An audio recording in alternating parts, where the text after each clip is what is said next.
Bien, salut à toi, c'est Marc, j'espère que tu vas bien. Aujourd'hui, on se retrouve dans une vidéo, je vais te parler de la proprioception. Donc pour tout te dire, j'étais juste avant en train de te faire une vidéo sur la prévention des blessures, mais mes exercices et mon contenu donc reposaient sur la proprioception. Alors je me suis dit qu'il était plus judicieux que je te parle avant que tu vois la vidéo, que je te parle de la proprioception, d'accord, afin que tu puisses comprendre un petit peu pourquoi on vient réaliser tel ou tel exercice et dans quelle optique. Donc la proprioception, qu'est-ce que c'est? Je vais te donner une définition un petit peu globale et on va s'intéresser au sujet un petit peu de manière un peu plus spécifique. Donc la proprioception, simplement, c'est la perception du corps dans l'espace. Autrement dit, lorsque tu te réveilles le matin, tu n'es pas en train de chercher ta main, ton pied, ta jambe pour pouvoir bouger, pour te lever ou attraper le téléphone comme je suis en train de le faire, d'accord? Tu as donc une multitude de récepteurs qui te permettent de réagir comme ça, qui sont situés dans tes articulations, dans tes tendons, dans tes muscles. Et donc, je ne suis pas en train de me concentrer sur ma main pour pouvoir attraper mon téléphone. Je le fais de manière automatique. Une gymnaste, par exemple, lorsqu'elle réalise un salto ou peu importe, elle met en jeu la proprioception, puisqu'il y a une perception de son corps, de son mouvement.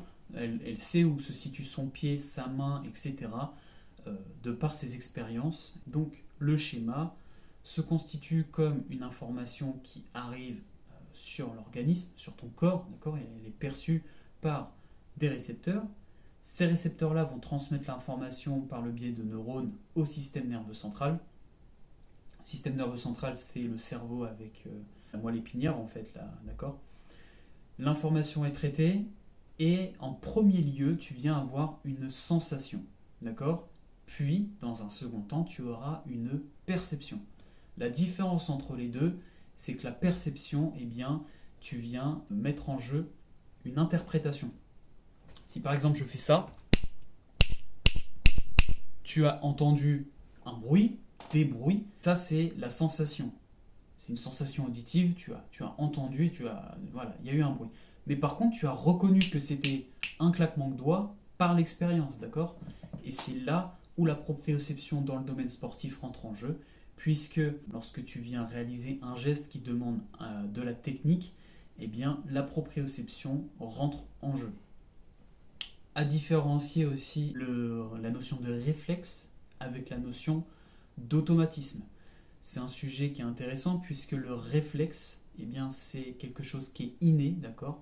Lorsqu'on va dire, eh bien, il a réalisé un arrêt réflexe, si tu es gardien de hand ou de football, je ne sais pas, et que tu réalises un arrêt réflexe, eh bien, sache que c'est un automatisme.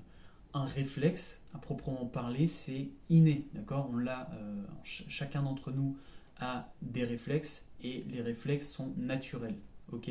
C'est pas quelque chose qu'on travaille, c'est quelque chose que l'on a et c'est inné. Par contre, un arrêt, si tu es gardien de football par exemple, eh bien, il va falloir que tu exerces une force sur tes jambes pour pouvoir eh bien, te mettre à champ, pour tendre le bras, etc. etc. Il y a énormément d'informations à prendre en compte. La trajectoire du ballon, la vitesse du ballon, la force qu'il va falloir développer avec tes jambes pour atteindre à temps le ballon, etc. etc. Donc c'est un travail et ça on le développe, c'est un automatisme. Par contre, tu as donc des réflexes de protection et ça c'est inné. Voilà. Bien, j'en ai fini avec la proprioception. Si jamais la vidéo t'a plu, n'hésite pas à me le faire savoir. Un petit like, ça fait plaisir. Du moins, je sais que le contenu te plaît. Si tu as des questions, n'hésite pas à me les mettre dans les commentaires. Je me ferai un plaisir d'y répondre. En tout cas, prends soin de toi et on se dit à très bientôt.